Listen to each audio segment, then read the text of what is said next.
Nama saya Eminor Muzalina binti Mustafa. Saya undergrad dalam bidang biokimia dari Universiti Malaya.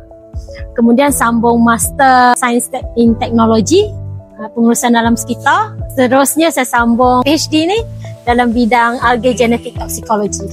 Sebenarnya apa yang kita jumpai terdampar dekat belakang pantai UMT itu adalah sejenis seaweed ataupun rumpai laut. Dia tergolong salah satu jenis rumpai laut, tumbuhan akuatik yang menjalankan proses fotosintesis dekat sekitaran kita, terutama di kawasan akuatik ekosistem lah.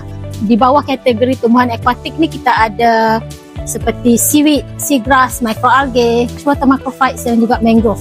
Jadi seaweed ni adalah salah satu rumpai laut yang biasa dijumpai di kawasan Malaysia, dan Malaysia memang terkenal dengan biodiversity rumpai laut yang bermacam-macam jenis boleh dijumpai. Jadi rumpai laut ni sebenarnya boleh dikelaskan kepada 3 jenis, iaitu rumpai laut merah, rumpai laut hijau dan juga rumpai laut flat ataupun perang. Okay, di bawah kumpulan Rhodophyta, Phaeophyta dan juga Chlorophyta. Jadi apa yang kita jumpai di kawasan belakang pantai UMT itu adalah di bawah kategori rumpai laut merah ataupun Rhodophyta. Jadi kumpulan Rhodophyta ni majoritinya ataupun secara generalnya microalgae ataupun seaweed ni dia jalankan fungsi sebagai primary producer, penghasil makanan, menjalankan proses fotosintesis, dan dia akan menggunakan carbon dioxide dihasilkan oksigen ke dalam persekitaran.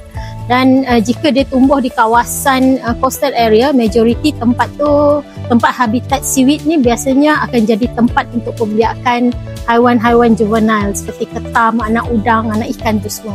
Jadi sebenarnya bila ada banyak seaweed tumbuh di kawasan persekitaran pantai kita, ianya bagus untuk galakkan pertumbuhan ikan ataupun juvenile fishes ni. Jadi tempat perlindungan untuk juvenile fishes sebelum diorang keluar ke kawasan laut lepas.